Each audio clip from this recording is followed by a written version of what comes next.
Ayan! Kamusta kayo dyan? Alam ko surprise kayo, di nyo na-expect na magkaroon tayo ng meta today. So wala nang prior announcement. Medyo busy tayo today. So by the way, hi dyan, shoutout dyan sa mga kaibigan natin, mga friends natin, kameta natin all around the world. Of course, mi familia dyan sa UP Asian Center. Thank you very much. We had some very interesting conversation a while ago. Thank you very much for that. So today, guys, by the way, guys, ito na, officially, ito yung magiging first meta natin on the first day. Alright? So ito yung meta natin on the first day of the Ferdinand Romualdez Marcos Jr. presidency, also known as hashtag PBBM.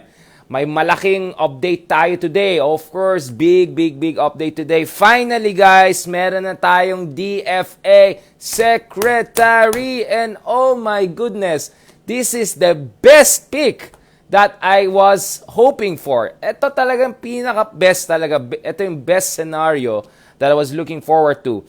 The picking of the appointment of a career diplomat, at not just any career diplomat, si Ambassador Manalo, napakahusay yan, napakagaling yan. So, kudos to PBBM, kudos to our new President Ferdinand Marcos Jr. for appointing a very capable person, sir, dito sa ating Department of Foreign Affairs. I'm really happy that we have a real diplomat. Hindi yung nagtatroll sa Twitter, hindi yung nagbablock sa Twitter, hindi yung nag-editorial. Yeah? You have someone real diplomat who knows what he's doing now in charge of our foreign affairs. Napakamahalaga yan. So now, effectively, both the organs of our national security and foreign affairs, both organs of the state when it comes to national security and foreign affairs are now under, let's just call it traditionalist, and let's just call it, they're now under adults, no? In short, hindi yung mga bara-bara nandun, hindi lang kung sino-sino na politically lang malapit, hindi lang mga loyalists, hindi mga trollish people, no. But we have two pros, guys, in charge of Department of Foreign Affairs and in charge of Department of National Defense, which is exactly what I've been talking about, guys, for the past few weeks. In fact, makikita nyo dyan sa pinost kong article ko na na-publish sa The Diplomat Magazine. Kung makikita nyo din dyan yung sa article ko for Center for Strategic and International Studies, no? Lahat na yan. May parating na naman akong bagong sets of articles and all on Marcos foreign policy. This is exactly what I've been saying.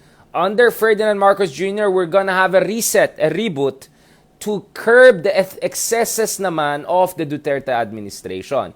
Because ito na nga, President Duterte tried to correct yung too much reliance daw on US na mga previous administration. Ang problema naman, nag-swing siya hard too much to the other side.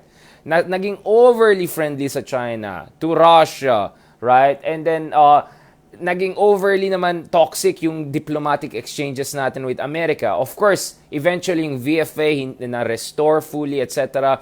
But yung EDCA was never fully implemented. Ang dami natin crisis with America, back and forth. No, so I'm 100% for us being less reliant on anyone. I don't care. But to say we want to be less reliant on this power and then you jump with another power who, by the way, is a bigger threat to us nowadays. I'm not talking about 100 years ago. I'm not talking 50 years ago. I'm talking about 2022. I'm talking about West Philippine Sea. That doesn't make sense to me at all.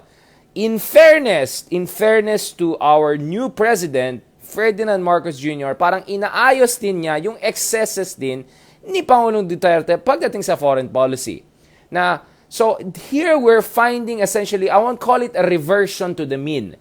I will use the Hegelian term. We're having a negation of a negation, right?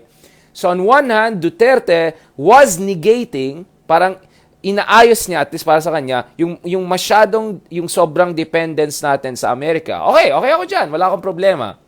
Pero in the process of doing that, sumobra naman siya, di ba? Naging too toxic na yung exchanges with our allies. Naging grabe naman yung I love nung kabila, di ba? Hindi naman tama yan. So here with Marcos, we're also correcting yung excesses naman nung nag-ayos ng excesses ng dati. So to use the term by the Hegelian term. This is philosopher G.W. Hegel. This is a negation of negation. So nakakaroon tayo ng new synthesis. So reboot ang ginagawa po natin. At ito po yung sinasabi ko. One way to see anong gustong direction ng foreign policy, anong direction ng governance ng bagong presidente natin, dapat titignan natin na mabuti. Dapat pagsusuriin natin na mabuti itong mga cabinet appointments niya. At dito natin nakikita na encouraging in fairness. So, there are two things that are very encouraging with the cabinet of our new President Ferdinand Marcos Jr. Hindi na ako magsalita about some of the other cabinets. We already talked about it. But there are two things that I find very encouraging. One is the reliance on technocrats and even progressive technocrats like Sir R.C. Balisacan, Professor Balisacan, who's now again our NEDA chief. Great.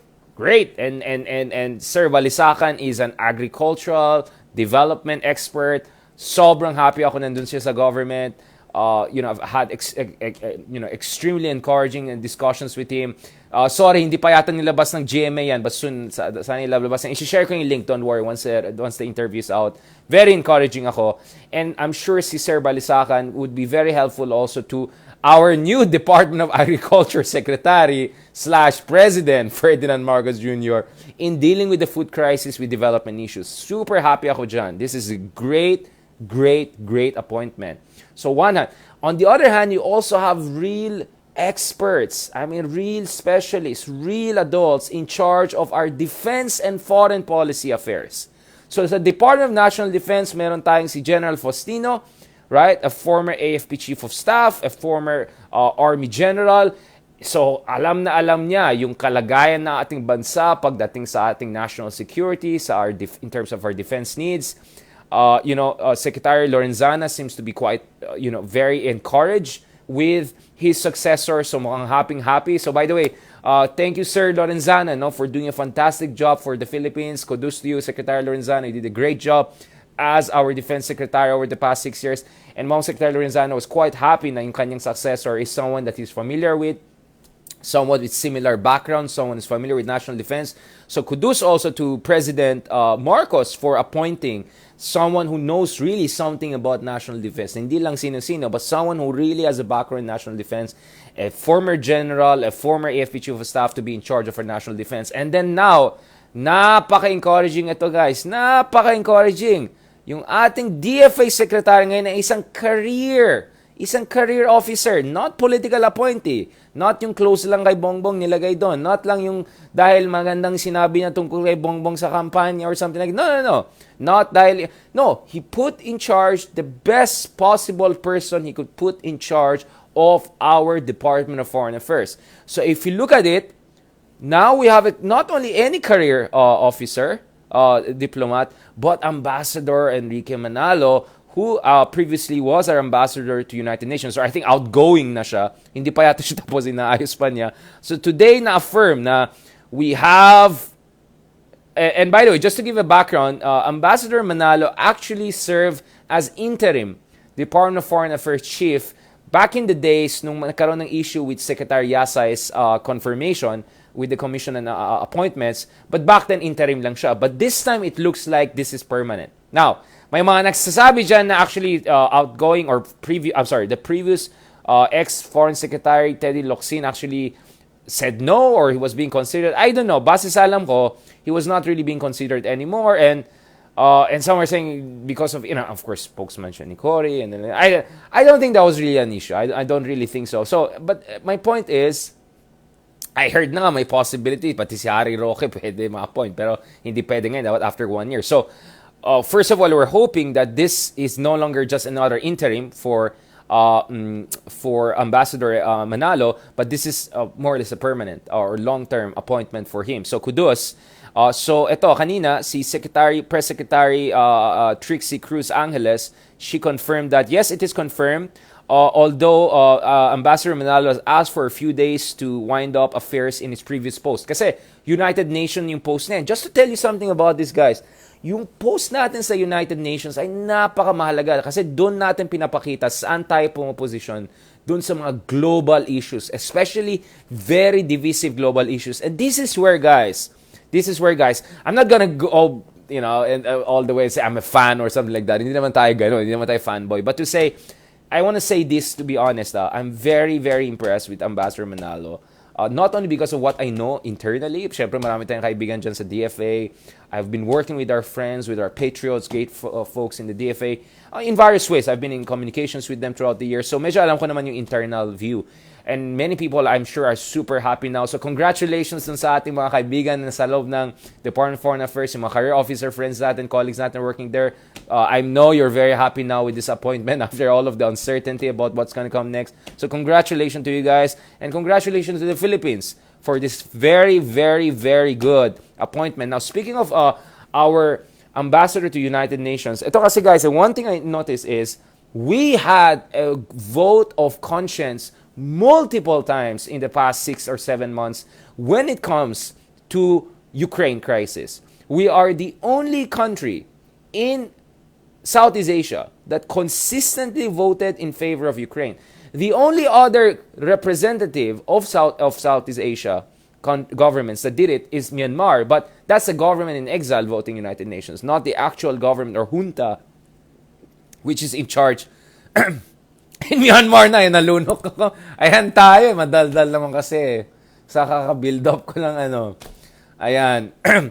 Totoo yan, hindi ako naglunok dahil No, I mean this. This is honest. This is really honest, no. So actually, we're the only Southeast Asian country that has consistently voted in line with other mature democracies in Asia. South Korea, Japan, Australia, and also with our Western allies, right?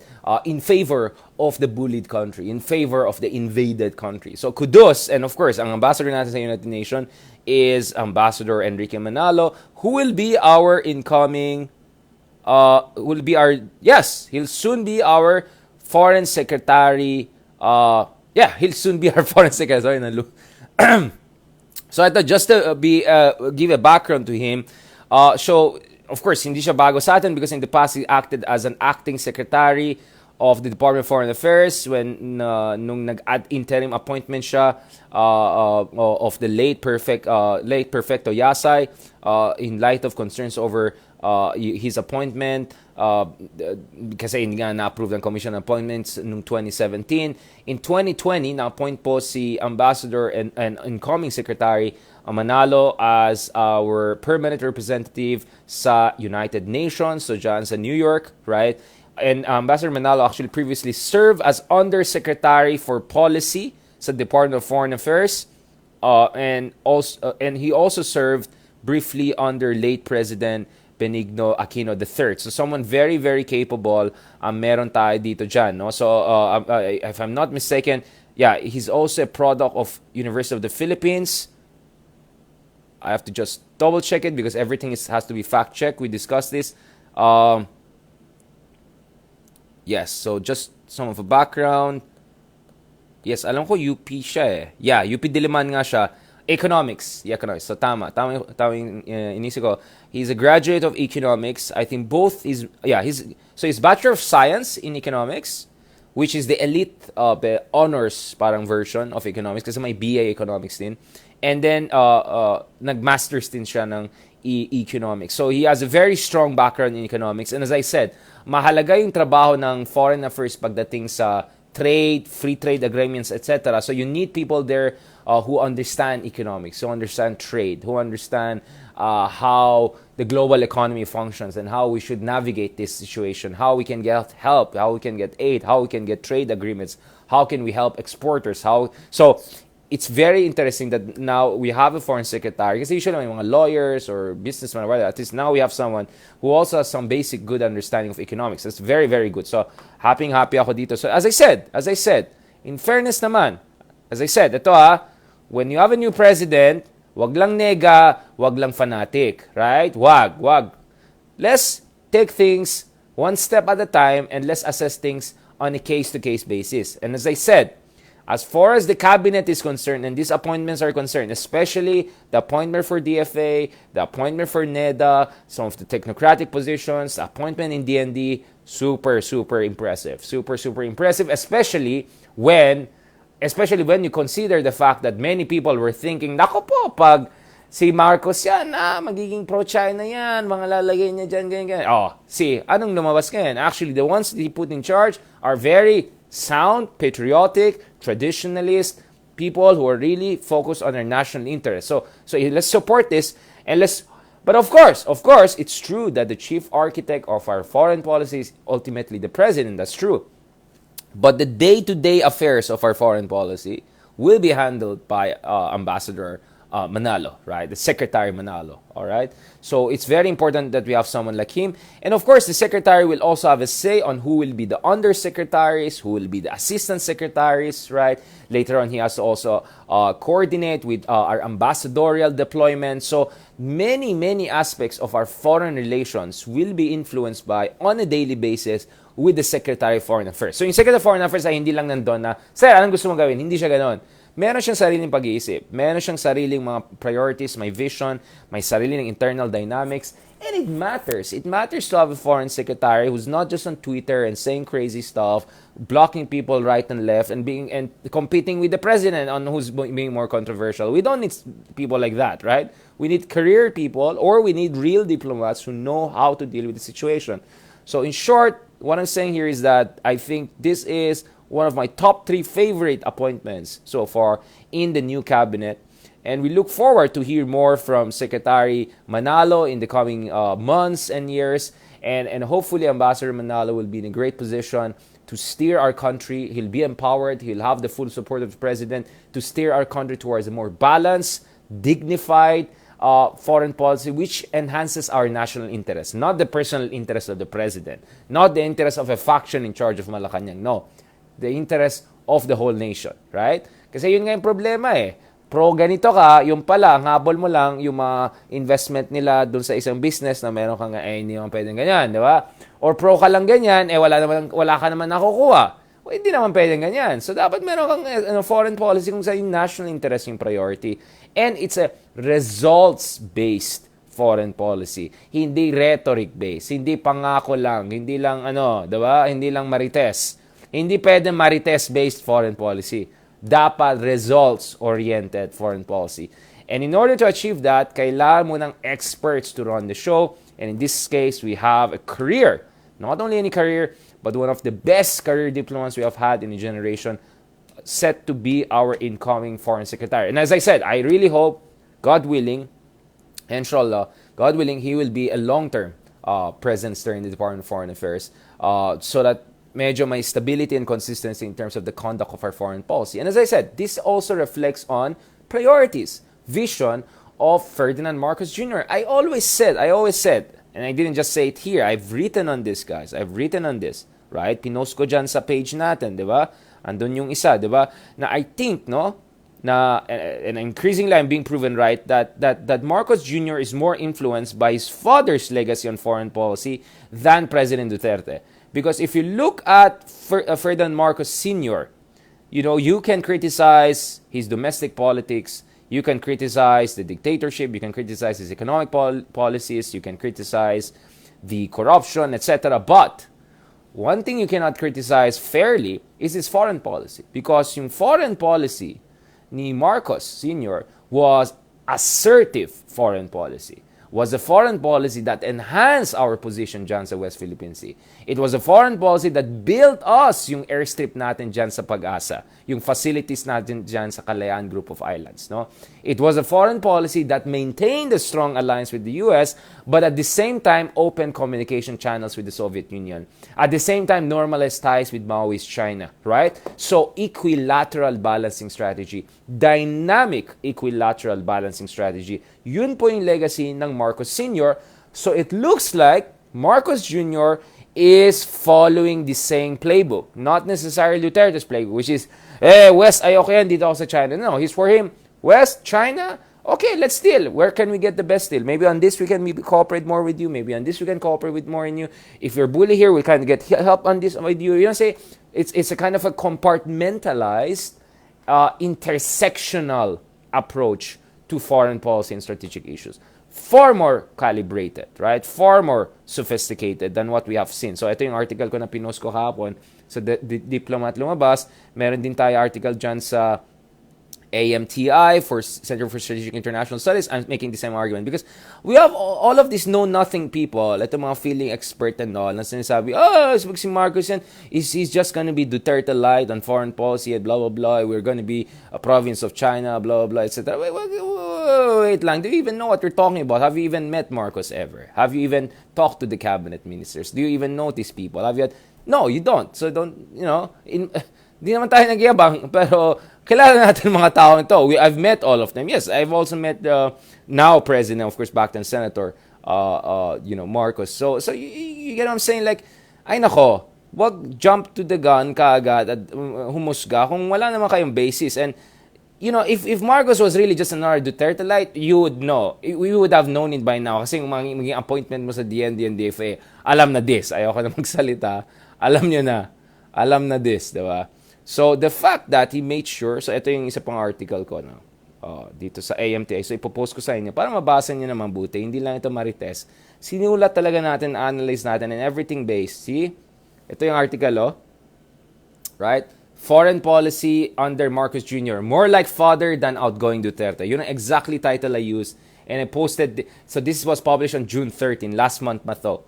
No? So, and noon pa lang, I already predicted that the DND and the DFA appointments will be traditionalist experts and adults, and that's exactly what we have seen so far, right? With the DND appointments. So, nung sinisulat ko yun, wala pa yung DND at saka DFA. Definitely walang DFA. Wala pang DND dito. So, you can look at it. And here, I already show. So, for instance, I quote here historian Archie Resos, who explained Marcos the Senior ended the Philippines' new colonial status by going, quote, beyond traditional diplomacy that was solely characterized by diplomatic dependence on the United States. I also quote here, for instance, historian Joseph Scalisi, who explained Marcos was so wily that he used Moscow-backed Partido Comunista ng Pilipinas remnants to build communication channels with the Soviet Union and to gain, quote, leverage for renegotiating the unequal terms of the Bell Trade Act and the Laurel-Langley Agreement with Washington. So he was using different linkages to pressure different superpowers to give us more concessions so that we protect our national interests, or in this case, to also protect his regime's interests and give himself more wiggle room. This is how you should analyze foreign policy. Hindi like, province tayo ng China. Hindi tayo ng province ng China. Wag ganon, di ba? Wag ganon. Look at the evidence. Let's work with the evidence. And if kaya, kausapin mo yung mga tao na sa loob, yung mga nag-work doon, yung mga people that you can trust, that you know they'll tell you the truth, that they have nothing to hide from you. Or sino ka ba naman? Bakit matakot ba sila sa'yo, di ba? Sino ka ba naman? Sino ba naman ako, di ba? So in that sense, right, we want to have a fair analysis of this. Now, nonetheless, there's something interesting here and it has nothing to do with foreign policy. It's the fact that wala pa yata tayong Department of Health Secretary, no?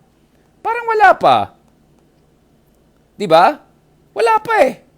So last week pa lang, and this is interesting. I clearly, in fairness naman to President Marcos, nung inauguration, di ba, tumayo siya nung parating yung mga frontliners dun sa parade to show respect and all. And he pointed out na kailangan natin i-rebuild yung ating healthcare sector kasi talagang bugbog na bugbog dito sa pandemya and all of the formali, corruption, and all of the scandals, etc.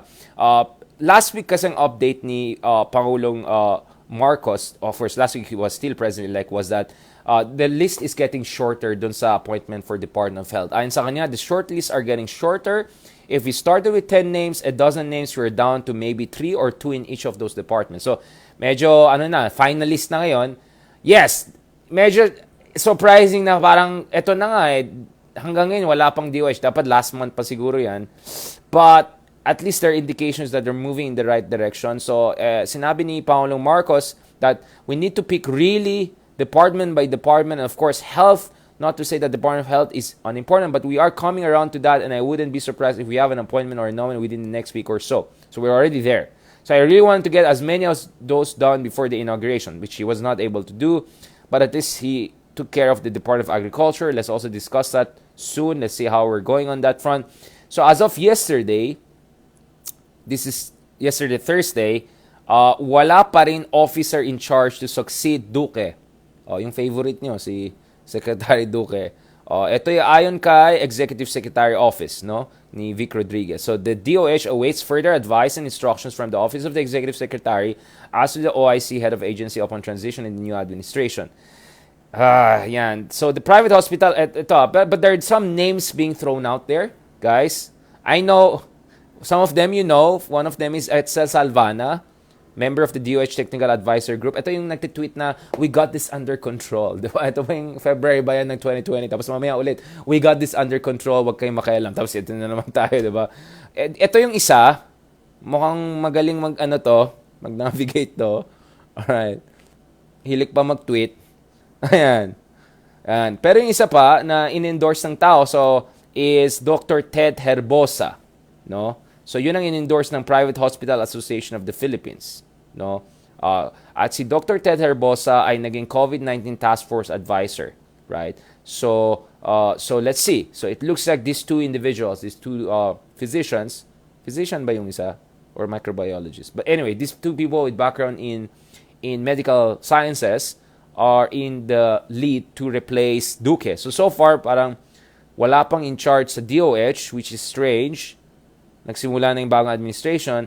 But hopefully, if we get the right person in, sana ang gagawin dyan, ayusin yung mga skandalo sa PhilHealth, ayusin yung mga pharmacy issue. We have to get to the bottom of things. Nako. And then also dun sa implementing rules and regulation of PhilHealth, among others. So, napakahirap ng trabaho ng DOH. Probably this is the hardest cabinet position. Kaya siguro, sobrang delayed.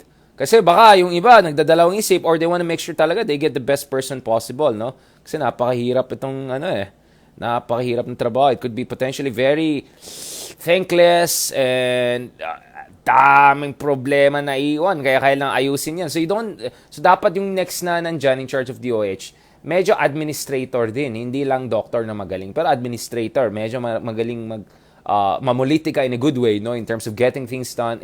That person has to have the leadership skills, no. So yon, medyo mahalaga yan. So yon, guys, I'll keep it there. Sorry, may trabaho pa tayo, meron pa tayong mga interviews and all, balikan ko kayo soon on more appointments and more discussions, etc. Yeah, kailangan ayusin yung PhilHealth at saka dun sa ang daming problema, guys. Yung budget sa PhilHealth, medyo ubus na. May mga nagsasabi na medyo ubus na. So we have to have some understanding of the budget aspect of that. Yung mga skandalo sa PhilHealth, yung mga pharmacy, kailangan talaga to get the bottom of that. So let's see who can do that. So it should be someone who's respected internally by the bureaucracy, by the physicians, who has to know both the science and the public administration side. So both a manager and a physician. Right? Mahalaga na combine yung dalawang elements. Hindi lang magaling mag-doktor, hindi lang magaling mag-politika. Dapat both managerial skills and also technical medical skills, no? Para may big picture understanding. And hopefully someone who has international linkages para we can get the best practices from around the world to rebuild itong healthcare sector natin. Nabugbog talaga and we really need to overhaul this sector nga. Sabi naman ni Pangulong Marcos na he's gonna really focus on rebuilding our healthcare sector kasi nga ito yung foundation talaga ng ating kung wala kang matino healthcare sector, paano naman yung bansa? Paano naman yung ekonomiya natin? Paano naman yung recovery natin from COVID-19? Alright, let's go. Thank you very much again. Thank you very much, guys. I know medyo seryoso tayo today, but yun nga, I think mahalaga talaga na we look at also the good developments and why mahalaga itong mga latest appointments. Thank you kay JV Lunas for your support. Yan. Thank you kay Juan, Gemini talaga ha. Kay Sharik Faizan, Shukran. Thank you very much kay Von Ryan Pangwi. And Zadi na si Zadi. Ayan na. Don't worry guys, mag-ano naman tayo ulit, mag-sporty mode tayo ulit. Sorry kung medyo, tayo ngayon, seryoso mode. But no, sorry, not sorry. Ay, thank you kay Jocelyn Lomberio. Yan, si Jocelyn. Taga Florida pala yan eh. Kaya DeSantis Kaya pala mga galante. Florida. Alam mo yung lolo ko, my late lolo, Rodrigo din pangalan niya. He used to stay actually there in Florida back in the day. So medyo malapit sa puso ko yung Florida. Yeah, he stayed there for many, many years. Si Rovelyn Catalogo, thank you very much. Buongiorno to our friends from Italia, Dias Lianes. Buongiorno, grazie. Grazie for joining us. Thank you to our friends from Canada. Yeah. To our friends from Saudi Arabia, wassalamu alaikum. Sharik Faizan, shukra habibi. Danny and Sisa, thank you very much. Rizal Reyes, Yo, no? Von, Ryan, Pangwi, yes. Kamusta kayo dyan? Gandang gabi naman, Sir Zadi, sabi ni Naomi. Thank you naman dyan kay Bibo Esnagi. Wassalamualaikum. Shukran to our friends joining us from Saudi Arabia and Gitnang Silangan. Thank you kay Cello, Agnes.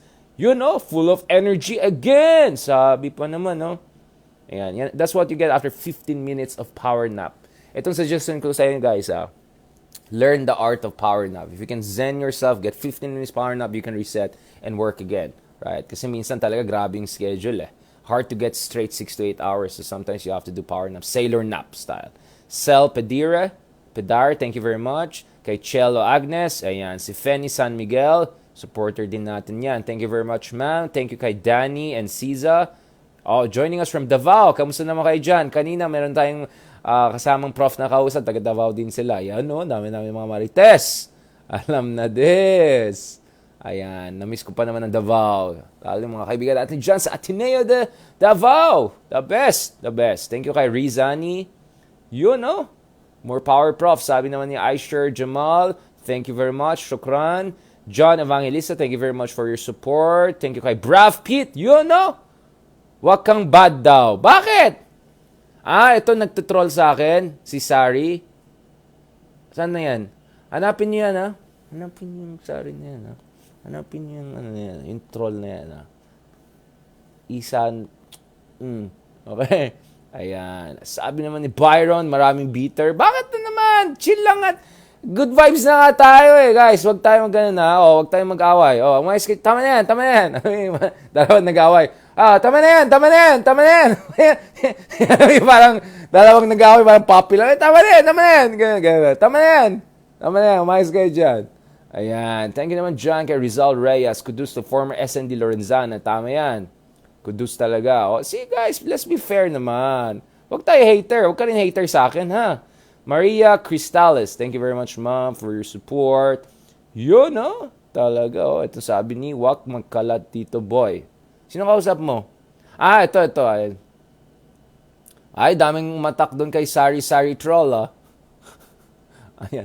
Sari All. Ayan. Team Live naman daw, sabi ni Brav Pete. Ayan. Kit De Dios, thank you very much for your support. Ayan. Watching daw from Cebu, sabi ni Cheryl Chua. Thank you very much. Hope to see you guys in Cebu soon. Thank you kay Dominus Vobiscom. Thank you kay Vilma Alberto.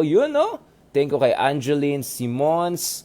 Thank you kay Angeline Simons again. Thank you kay Angeline. Nakukulit lang ako. Thank you kay Virginia Cesario. Yung parang nagahang yung yung upload. Thank you Thank you kay Michael Uy.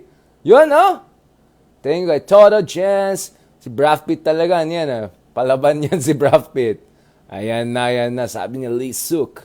Hindi, meron tayong ibang expression. Alam mo yung talagang, meron kayong kaibigan, parating sabog, tapos biglang one day, makikita mo, maayos ang tsura. Yan ang pang-asar doon, Or, meron kaming kaibigan dati, ko sasabihin yung pangalan niya, baka nandun yun sa Malacanang ngayon. Dati, pag may maganda doon na dumaan, tapos kung nainom kami, biglang nawawala siya. Nasaan na si diba? Hindi ka nasabihin yung pangalan. Nasaan na? Yung pala, biglang babalik after 5 minutes. Wow! Fresh ng itsura. Biglang, naligo ka ba? 5 minutes, Tapos siya, parang nag-blush siya. Hindi, wala naman bro. Nag-CR lang ako sandali. Wow! Parang ganda ng Yung pala, tas tingin ko, tingin. Ayan tayo. Meron pa yung style, guys. Ito pa. Puntang kalenderya. Ito, upo kami dyan, Laki ng usapan natin, doon sa Foreign Affairs. Nakaupo kami. Naka-t-shirt lang kami, ganun. Biglang nawala yung isa. Nasaan na siya, Nagpalit ng damit. Walang yung pala, nag-change costume talaga siya para lang mapansin siya ni ate. Ayan tayo. Yan, yung mga the moves. Ayan, mga the moves talaga, yung klase, yung mga kaibigan natin. Kay Dominic Marsigan, thank you very much for your support. Thank you kay Amabel Sinjian. Kay Nonsi Amante, thank you very much. Thank you very much din kay Juliet Alawasia. Shukran. Thank you very much. Ayan. Prof, bagay ka sa DFA. Sabi ni Elinor. Okay. Maybe next president na lang. I'll pass. I'll pass for now. Ganun na lang. Thank you kay Virginia Cesario. Ayan. Ayan. Nagko-comment na siya sa DOH. Si Vilma Alberto rin. Oo nga, wala pa yung DOH. Kaya nga. Siguro sa sobrang importante, they really have to get the right one. Or sa sobrang hirap, siguro yung iba ayaw nila na gusto ng president pero nagdadalawang isip. Let's see. I don't know. Christian J. Cruz, thank you very much also for support.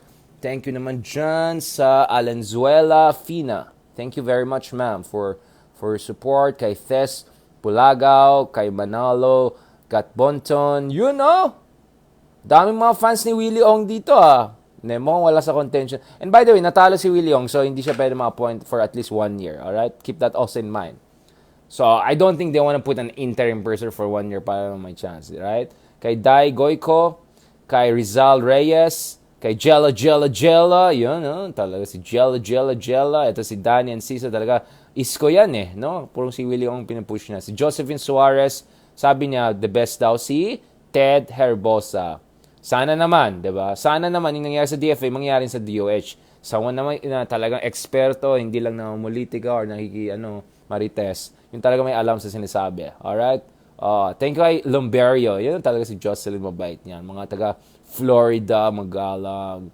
Yan. At Galante. Angeline Simmons. Yan. Yung pinag-usapan natin yung PhilHealth funds, tsaka yung DOH budget issues. Yan.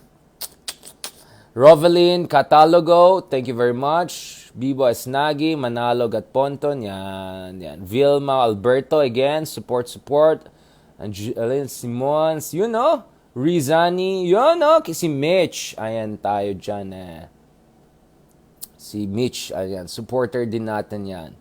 Salamat. Merci beaucoup. Grazie. Yan.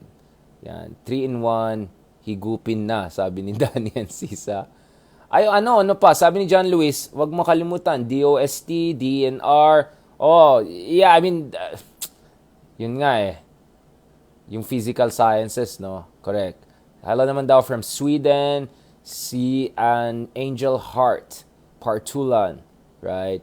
But you need complete resting para iwas sakit, sabi ni Jocelyn Berg, kasi nakikita niya yung aking eye bags. Watching naman from Dubai, wassalamualaikum Maurice Villegas, thank you for joining us, sir. Yung mga team late ulitin nyo yung yung talk natin today. I-replay na lang. Yung mga team live, congratulations. Minerva Estela, thank you very much. Patrice Tandok. Ito si Patrice, meron na siyang comment sa ating fashion statement. Ayun, Good evening naman dyan kay Maria Igharas. Thank you po. Thank you very much. Thank you kay Jocelyn Napomoseno. Supporter din natin yan. Thank you kay Naomi Tablate. Sabi niya, thank you sir. Kudos also to your analysis. Good vibes naman tayo dyan based on katotohanan. Team replay naman daw from Camster to Vince Magallanes. Parang yung Magallanes, diba? Ayun si Nixon Corpus. Andyan na naman. Team Kape. Team Kape, Libre, Tambay. Yan. Happy lang dapat, di ba? Sabi ni Thes Bulagaw. Happy if tama yung nangyari. Kung kababalagan nangyari, ba't tayo maging happy?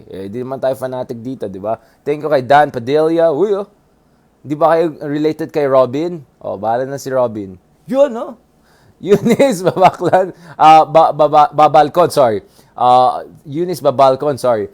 Mali yung basa ko. Wala na, Zadi na. Eunice Babalcon, thank you very much. Ito si Eunice talagang mabait din to si Eunice. Thank you very much. Yan, mag-thank you tayo. Yan. Baka naman. G-Boy, ayan.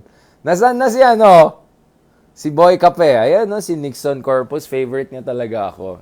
Ito yung supporter ni tatay na nag-move on na at least. Alright?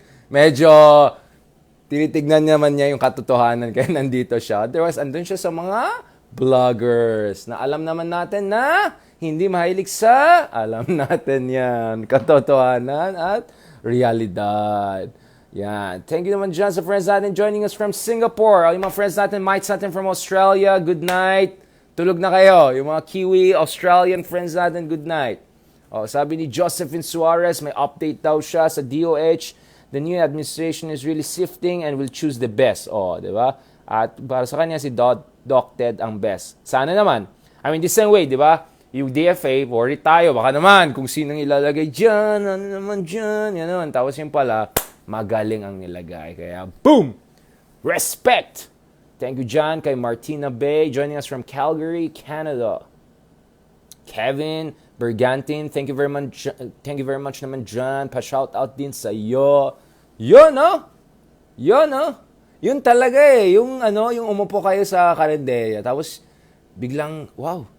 Ganun. Tapos, biglang wala na yung katabi mo. Yung pala, nagpahilamos ganun para pogi siya, para kay ate. Ayan tayo eh.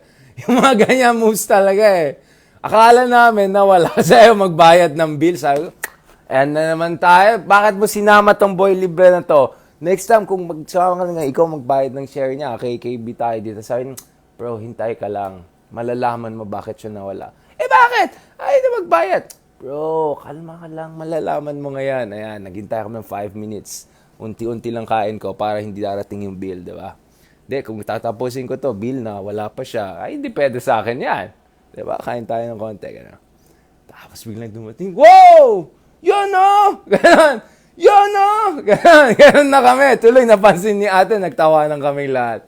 Teret, teret, teret, teret. Yan na. Alam nyo na, you know na the rest of the story.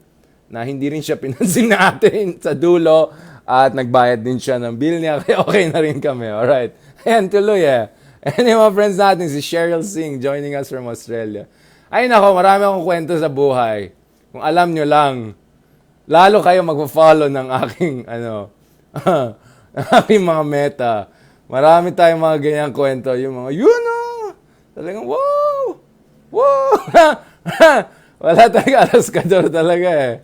Sorry guys, ganyan talaga. Parang, alam mo, pansin ko, parang hindi kompleto ang araw kung walang konting alaskador. No, yung parang masyadong mabait, serious. Parang, hindi, it's boring. Kailangan ng konting action, ha? Ayan tayo, Ay. Ito. Oh, basta ha. Ayan. Basta shoutout dyan sa mga friends. Not only thank you kay Ate Lilia, kay Prof. Santa Maria. Thank you very much sa mga friends natin na sa atin. Thank you sa everyone. So I had to just check and update on certain things. Back to reality na tayo. Wait lang, tawag pala ako kay ate. Hinahanap pala ako ng ate kanina. Sabi ko, balikan ko siya. Pag alam lang niya, ang ginagawa lang natin marites. Nako po, tatampon na yan. Alright, mga boy libre, mga boy takas, biglang nawala. Yung pala pagbalik, yun o! Guwapings bigla o. Guwapings o. Tapos nag-wash ng face, ayos ng hair, new shirt. Uy, saan mo nakuha yun? Kayo, baka naman kayo yun. Yung pala si anong pinapansin. Ayan tayo. Mga the moves talaga. Yung mga ganyan the moves, di mo makalimutan yan. Kahit matanda ka na, kahit zaddy ka na, maalala mo yung mga the moves na yan, guys. Kaya kayo ha, kung saan tayo, huwag kayo mawala bigla. Okay? Or kung sigurado yung pagbalik niyo, baka mamaya naka-maxi pill pa kayo. Ayan na tayo dyan. Uy, biglang pumuti o. Wala. Bakit pumuti? Hindi nga pumuti, naging red. Bakit? Nag-maxi pill. Bakit? Parang, yun o! Yun o! Ayan. So, meron tayong mga iba't ibang expression. Hindi lang yan na, ayan na. Ito naman, yun o! Yung parang biglang impressed ka na hindi mo na-expect. Yun o! Alam mo yun, pasaway ka sa pamilya, parating baksak. Tapos biglang, hindi lang pasada, mataas yung grade. Mami, tignan mo yung grade ko. Ano naman, incomplete ka naman. Hindi, ma'am, tignan mo naman, mama. Wow! Ayos tignan nyo. Yan wow! Ganyan yung mga reaction. Yan yung mahaba, yun ang medyo namang asar talaga. Yan talaga guys. Kaya, more power to you. Shoutout kay Benji Viejo. Ayan, nag-ano na tayo dyan. Alam mo, naisip ko, pwede na tayo stand-up comedy. Malaking kita yata dyan sa stand-up comedy. Tignan mo si Joe Rogan. Yan na lang gawin ko. Kasi minsan nanonood ako ng mga stand-up comedy, hindi naman sila nakakatuwa. Nakakatuwa lang yung nila, ano nila, pero hindi nakakatawa yung sinasabi. Mas maganda yung papasok kayo, naka-Armani suit ka, 3-piece suit ka, papasok ka ganyan. Tapos matawag, shit, yun. Yung ano. Tapos bilang yung isang kaibigan mo, nakilala ko nung high school pa, na sabog ka pa, yun na! Wow! Siya like, yun na! Bakit? Ayan tayo eh. Ayan na naman tayo mga pang-asar. Ayan na, ayan na. Ayan na. Ayan na. Ayan na. Okay. Tama na yan. Tama na yan. Gawin tayo. Nalpasin. Awanin. Nubigatin ha. Balik tayo ha. Bukas, bago ako pupunta sa mga engagements natin. Tapos na yung class ko. Yung isang class ko sa, ito na, mag-check na ako ng hundreds of pages. Alright. So, bago ako mag-all-in dun sa teacher mode, medyo mag-ano muna tayo, mag-meta tayo bukas, alright? Kaya kailangan natin ng good vibes. Life is, basta, kailangan mo ng energy, yun na lang guys, kailangan mo ng energy. Wag na kayo mag-enervon, wag na kayo mag-tang juice, wag na kayo mag-beroka, dito lang kayo mag-meta, meron na kayong good vibes, energy. Kalahin mo, 8 p.m. na, ganyan pa rin tayo. Ayan tayo. 8 a.m. pa ako gising ha. Huwag kayong ganon. Ayan tayo eh. Alright. Salamat. Muchas gracias. Thank you very much. Hasta mañana. Alright? Be nice. Be good. Todo suporta. At yung nag-troll sa akin ha, kayo nang bahala dyan. Balikan niyan. Pag bumalik ako, andun pa rin troll niyan. Lagot kayo sa akin. Alright? Ayan tayo. Ayan tayo. Yan na. Sabi yan na. Wow. Wow. Wow! Yung pa yung mas masarap. Wow! yung mas grabe yun. Wow! Yeah. Parang hindi mo bagay. Wow! Yun, no? Parang pwede pa. Medyo impress ko. Yun, no? Wow! Bakit ganun tayo mga Pinoy, no? Sobrang asar na. Parang alas 14 talaga tayo, no? Wow! Wow! Ayan tayo. Okay na, good vibes na ako. Alis na ako. See you guys. Huwag na kayo mag-tang juice. Huwag na kayo huwag na kayo mag-beroka. Tsaka, mahal yan. Mahal yung beroka. 20 pesos each tablet. Kinalculate ko yan. Sabi ko, bili ako ng ganyan. Tapos divided by ganyan. Ay, 25 pesos. Huwag na. Ako na, mag-meta na lang ako. May energy pa ako. Parang ilan 3-in-1 kape yan. Dun sa karendere na, parang 6 pesos yung isang ganyan. Tatlong 3-in-1 yan. Isang wag na. Manood lang kayo dito. Yun o. Wow! Wow! Tama na. Okay, bye-bye. Thank you.